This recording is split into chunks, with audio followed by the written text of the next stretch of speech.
बिस्मिल्लाहिर्रहमानिर्रहीम। Dear students, इस lecture के अंदर भी हम सुपर कंडक्टर्स की जो एप्लीकेशंस हैं उनको समझने जा रहे हैं। सुपर कंडक्टर्स की एक एप्लीकेशन जो कि हमने इस वीडियो से कबल पढ़ी, वो आपने ज़रूर आई होप कि आपने समझ ली होगी, जो कि एमआरआई मशीन थी। अब इस वीडियो के अंदर हम 3 सुपर कंडक्टर्स की एप्लीकेशंस को समझने जा रहे हैं, वो भी इंतहाई आसान लफ्ज़ों में। तो मैग्लेव ट्रेन सिस्टम, ये सुपर कंडक्टर की दूसरी एप्लीकेशन है हमारे टेक्स्ट बुक के अंदर। अब ये जो मैग्लेव ट्रेन सिस्टम है, ये क्या है? दरअसल ये जो लफ्ज मैगलेव है, ये दो वर्ड्स की कॉम्बिनेशन है। मैग का मतलब है मैग्नेटिक और लेव का मतलब है लेविटेशन, यानी कि मैग्नेटिक लेविटेशन ट्रेन सिस्टम। अब ये जो लफ्ज लेविटेशन है, ये लफ्ज निकला हुआ है लेविटेट से।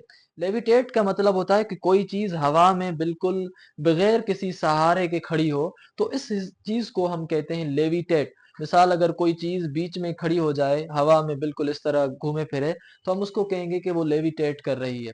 तो मैग्नेटिक लेविटेशन जो है, इस ट्रेन सिस्टम को हम मैगलेव ट्रेन सिस्टम कहते हैं। मैगलेव ट्रेन सिस्टम जो होती हैं, वो दो किस्म के सेट्स ऑफ मैग्नेट्स की बनी होती हैं। यानी एक सेट ऑफ मैग्नेट एक तरफ, दूसरा सेट ऑफ मैग्नेट दूसरी तरफ। अब क्या होगा? पहला जो सेट है मैग्नेट का, वो रिपेल करेगा और पुश करेगा ट्रेन को ऊपर, वो ट्रैक से ऊपर, ताकि वो जो ट्रेन आपकी है वो लेविटेट कर पाए, ताकि वो जो ट्रेन आपकी है वो ऊपर फ्लॉट कर पाए। तो एक जो आपका सुपर कंडक्टिंग मैग्नेट्स का सेट है, ये सुपर कंडक्टिंग मैग्नेट्स का सेट मेजनर इफेक्ट की वजह से ये अपने अंदर आने वाली जो यहाँ से मैग्नेटिक फील्ड्स हैं उनको रिपेल करेगा, और रिपेल करने की वजह से ये अपने आप को इन मैग्नेट्स के साथ टच होने नहीं देगा, जिसकी वजह से ये वाला हिस्सा इस पटड़ी से या इन मैग्नेट से ऊपर फ्लॉट करता रहेगा या ऊपर रहेगा, नीचे उनके साथ टच नहीं करेगा। अब ये जो दूसरा सेट है मैग्नेट्स का, जिनको हम इलेक्ट्रोमैग्नेट्स कह रहे हैं, ये एलिवेट करेंगे ट्रेन को अहेड, यानी कि वो ट्रेन को आगे धकेलेंगे। इन मैग्नेट्स का काम है, सुपर कंडक्टिंग मैग्नेट्स का काम है कि वो ट्रेन को ऊपर करें। ये जो नीचे वाले मैग्नेट्स हैं, इनका काम है कि जो आपकी ट्रेन है ये वाली, इसको आगे पुश करें, इसको आगे एलिवेट करें, taking advantage of lake of friction.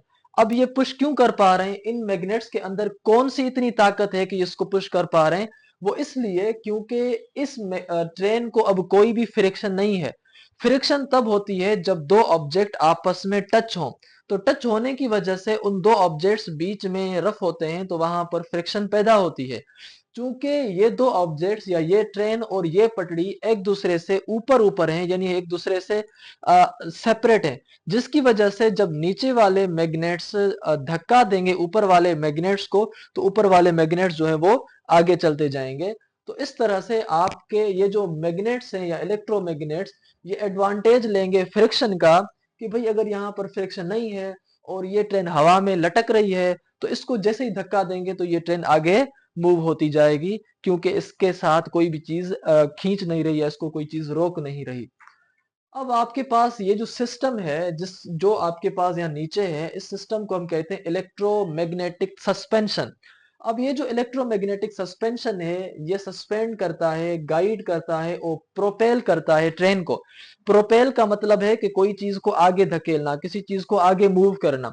तो ये इलेक्ट्रोमैग्नेटिक सस्पेंशन सिस्टम इस पूरी ट्रेन को आगे मूव करेगा, और सुपर कंडक्टिंग मैग्नेट्स जो हैं, वो बजाते खुद जो हैं, वो इस ट्रेन को नीचे वाले मैग्नेट से ऊपर रखना चाहेंगे, उनकी प्रॉपर्टी की वजह से। अब ये जो यहाँ पर एक लार्ज नंबर ऑफ मैग्नेट्स हैं, जो पे हमें प्रोवाइड कर रहे हैं एक controlled tension for lift and propulsion, एक किस्म की लिफ्ट भी है कि उनको हम ऊपर कर पा रहे हैं। तो ये दो सेट्स मैग्नेट के हमें दो काम करवा रहे हैं। एक काम वो हमें ट्रेन को ऊपर लिफ्ट करवा रहे हैं, और दूसरा काम वो हमें प्रोपल्शन करवाने में हेल्प कर रहे हैं ट्रेन को। तो इसीलिए हमने लिखा कि ये जो एक ज्यादा तादाद के मैग्नेट्स हैं, जो दोनों सेट्स हैं, ये प्रोवाइड करते हैं एक controlled tension for lift and propulsion along the track. Track के साथ साथ वो धकेल भी रहे हैं, और साथ साथ में वो एक लिफ्ट कर रहे हैं ऊपर उस ट्रेन को। इन दिस वे, इस तरीके से ये जो मैग्लेव ट्रेन सिस्टम है आपका, ये पावरफुल इलेक्ट्रोमैग्नेट्स को और सुपर कंडक्टिंग मैग्नेट्स को इस्तेमाल करते हुए ट्रेन को फ्लॉट भी करवाता है, और साथ साथ में ट्रेन को ट्रेन की पटरी के साथ साथ वो गाइड वे भी करता है या उसको रास्ता भी दिखाता है कि भाई उसको अब सीधा जाना है, उसको जैसे जैसे धक्का देता जाएगा। बजाय के हम ट्रेन के अंदर ओल्ड स्टील व्हील यूज करते हैं, यहाँ पर हमने किसी भी किस्म का कोई भी व्हील यूज नहीं किया।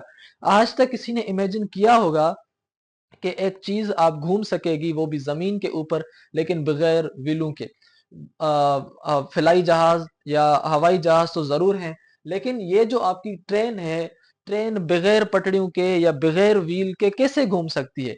ये सिस्टम है कि भाई ट्रेन तो है, लेकिन ट्रेन को कोई भी पटरी के साथ टच नहीं होगी और ट्रेन को कोई भी व्हील नहीं होगा। जिस तरह हमारे पुराने दौर की अभी भी पाकिस्तान में चल रही हैं, जिनको स्टील की व्हील और ये जो ट्रैक हैं, ये ट्रैक भी नहीं है और ये स्टील के व्हील भी नहीं है मैगलेव ट्रेन सिस्टम के अंदर।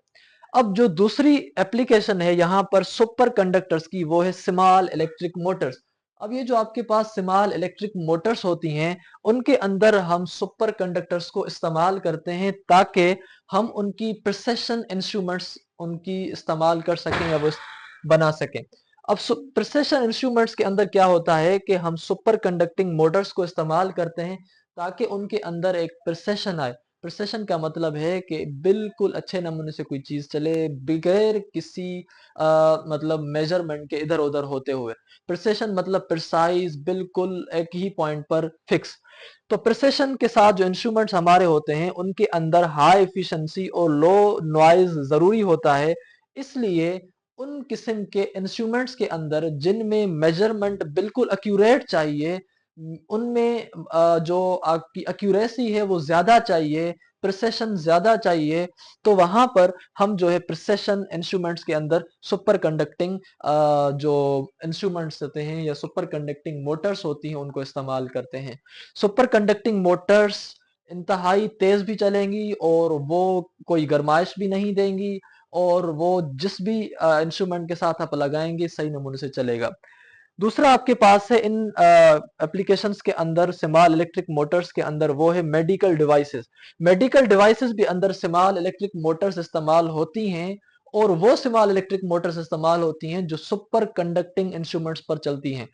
अब सुपर कंडक्टिंग इंस्ट्रूमेंट्स को इस्तेमाल करते हुए इन मेडिकल डिवाइसेस को भी आप कंपैक्ट और इफिशिएंट मोटर्स बना सकते हैं, ताकि मेडिकल डिवाइसेस में अच्छे नमूने से हम उनको इस्तेमाल करें या उनको एमआरआई मशीन के अंदर हम इस्तेमाल करें, जो कि ऑलरेडी हम इस्तेमाल करते भी हैं। तीसरे आपके पास है एरोस्पेस। देखिए एरोस्पेस जो कि आपके रॉकेट्स हैं या आपके ड्रोन्स हैं जो ऊपर उड़ते हैं, या आपकी मुख्तलिफ जो जहाज हैं उनके अंदर छोटा सा भी अगर वजन बढ़ गया तो उसके अंदर एक मसला कर सकता है। ऐसे ना हो कि हम एक हवाई जहाज तो बना लें लेकिन वो सिर्फ खुद ही उड़े, दूसरे लोगों का वजन ना उठा सके। तो हमने जहाज भी बनाना है ताकि वो अपना वजन भी उठा सके और उसके अंदर जो हम क्रू रखें या जो हम उसके अंदर लोग रखें तो उनको भी उठा सके। इसलिए जहाज को हम बनाएं लेकिन उसके अंदर वेट जितना चाहे हम कर सकें, कम कर सकें, तो उसके लिए भी हम वहां पर सुपर कंडक्टिंग मोटर्स लगाते हैं। सुपर कंडक्टिंग मोटर्स आपकी कॉन्टेक्ट भी हो कंपैक्ट भी होती हैं, हाई एफिशिएंसी वाली भी होती हैं, लाइट वेट भी होती हैं। वो हम एरोस्पेस के अंदर इस्तेमाल करते हैं। Super conducting Motors light weight होने की वजह से, कंपैक्ट होने की वजह से और वो आपकी इफिशिएंट होने की वजह से एरोस्पेस के अंदर हम एरोस्पेस जो आपके एयरक्राफ्ट्स होते हैं उनके अंदर इस्तेमाल करते हैं, जहां पर एक छोटा ग्राम भी हमें जो है कारआमद साबित होता है।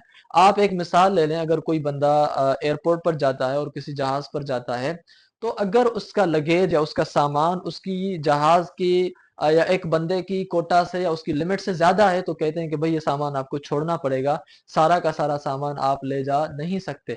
तो एक सामान ले जाने की भी एक बंदे के लिए एक लिमिट रखी होती है जहाज में जो बंदा चढ़ता है। ऐसे ना हो कि हाजी साहब जब हज पे जाए तो अपने साथ चारपाई भी ले जाए, अपने साथ पूरी एक लोहे का बड़ा बर्तन भी ले जाए। तो एक लिमिट होती है सामान उठा के ले जाने की। लिमिट इसलिए है क्योंकि जब एक एरोप्लेन प्लेन उड़ता है तो ये चीजें मैटर करती हैं। इसलिए जो एरोप्लेन के अंदर जो छोटे छोटे मोटर्स लगी होती हैं उनका भी वजन मैटर करता है। तो वहां पर सुपर कंडक्टिंग मटेरियल्स की बनी हुई जो इलेक्ट्रिक मोटर्स होती हैं वो हमें इंतहाई अहम साबित होती हैं। उसके बाद आपके पास जो रोबोट्स हैं, आप देख रहे होंगे छोटे छोटे रोबोट्स हैं, ये जो रोबोट्स हाथ हिलाते हैं या घूमते हैं या वो मोल्ड होते हैं या इधर उधर अपना सर फेरते हैं, तो उनके अंदर क्या कोई हमारे इंसानों की तरह तो सिस्टम नहीं है। उनके अंदर छोटी छोटी मोटर्स लगी होती हैं, उनके अंदर सर्वो मोटर्स लगी होती हैं जो वो मूव करती हैं। अब वो मोटर्स अगर हमारे जो घर में पानी देने वाली मोटर्स हैं, इतनी मोटर होती, तो बताएँ कि आप वो रोबोट कितना बड़ा बनता। तो स्मार्ट रोबोट हमने बनाना है, छोटा रोबोट हमने बनाना है, बिल्कुल इंसान के कद जितना। तो इंसान के कद जितने अगर आप मोटर्स छोटी-छोटी होंगी, तो जो है वो रोबोट आपका ज़्यादा एफिशिएंट होगा। तो इसलिए रोबोट्स के अंदर भी जो मोटर्स हम इस्तेमाल करते हैं, वो सुपर कंडक्टिंग मोटर्स होती हैं या सुपर कंडक्टर्स को इस्तेमाल करते हुए या सुपर कंडक्टिंग मैग्नेट्स को इस्तेमाल करते हुए वो मोटर्स बनाते हैं। तो स्मॉल पावरफुल मोटर्स हम एडवांस रोबोटिक एप्लीकेशंस के लिए इस्तेमाल करते हैं जो कि प्रिसाइज कंट्रोल और हाई पावर आउटपुट दे सकें। ऐसे ना हो कि 5 मिनट के अंदर उसकी जो बिजली है वो सारी वो मोटर पी जाए। तो मोटर हो क्वालिटी वाली भी, इफिशिएंट भी हो, छोटी भी हो और वो साथ साथ में लाइट वेट भी हो। तो ये सब चीजें सुपर कंडक्टिंग मैग्नेट्स हमें करने में हेल्प करते हैं। उसके बाद जो चौथी चीज है सुपर कंडक्टिंग के अंदर, वो है क्वांटम कंप्यूटर्स या सुपर कंप्यूटर्स। क्वांटम कंप्यूटर्स के अंदर या सुपर कंडक्टर्स के अंदर हम इस्तेमाल करते हैं सुपर कंडक्टिविटी। तो super conductivity and super computers का या क्वांटम कंप्यूटर्स का आपस में क्या ताल्लुक है, ये चीज हम यहां पर समझते हैं। सुपर कंडक्टिंग कंपोनेंट्स हमारे जो हैं वो इंप्रूव कर सकते हैं परफॉर्मेंस ऑफ सुपर कंप्यूटर्स और quantum computers in various ways. मिसाल के तौर पर कैसे कैसे कर सकते हैं? सुपर कंडक्टिंग के अंदर एक सुपर कंडक्टिंग क्यूबिट्स भी आते हैं।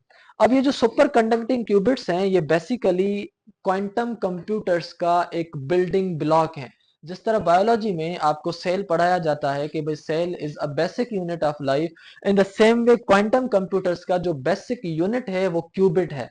अब ये जो क्यूबिट आपके पास है, ये क्यूबिट कैसे चलता है ये हम जरूर आगे चलकर समझेंगे, लेकिन यहाँ मैं आपको यह बता दूं कि क्यूबिट्स जो हैं वो आपके 0 और 1 एट द सेम टाइम, यानी कि हमारे ये जो क्लासिकल कंप्यूटर्स हैं इनमें 1 या 0 अलग अलग होंगे। 1 होगा तो ऑन, 0 होगा तो ऑफ, ठीक है। क्वांटम कंप्यूटर्स 1 और 0 एट द सेम टाइम समझते हैं, मतलब on end of at the same time समझते हैं।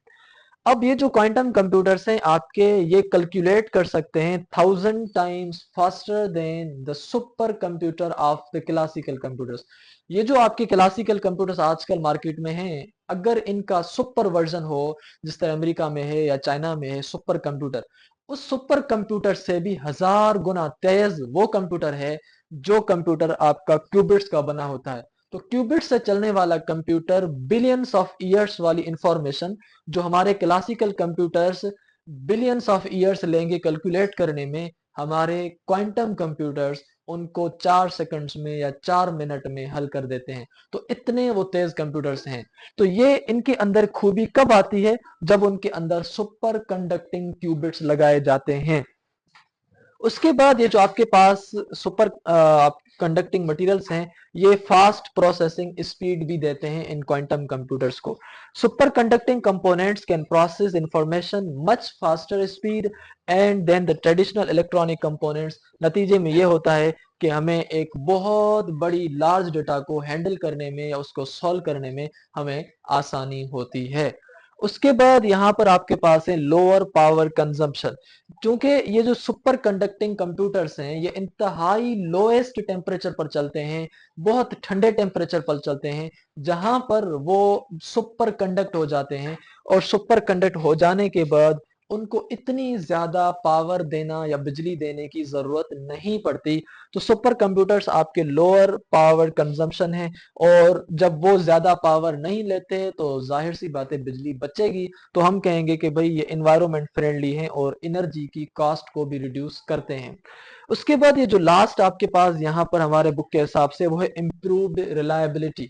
अब अगर इनके अंदर स्पीड भी तेज है, ये काम भी ज्यादा कर रहे हैं और पावर एनर्जी भी कम जाया कर रहे हैं, तो जाहिर सी बात है रिलायबिलिटी तो बढ़ेगी।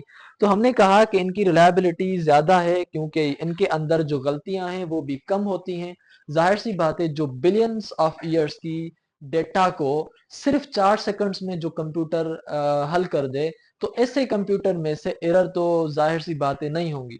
तो एरर्स बिल्कुल इसके अंदर कम होती हैं और ऑपरेट करता है for longer periods without failure, बगैर किसी हार्डवेयर के खराब होने या बगैर किसी उसके सॉफ्टवेयर के क्रैश होने, ये बगैर किसी मसले के आपका जो सुपर कंडक्टिंग कंप्यूटर्स होते हैं या जो क्वांटम कंप्यूटर्स हैं वो चलते हैं। आई होप कि आपको यहाँ तक जो सुपर कंडक्टर्स की जो एप्लीकेशंस हैं जो हमारे बुक के अंदर लिमिटेड हैं वो हमने पढ़ी हैं।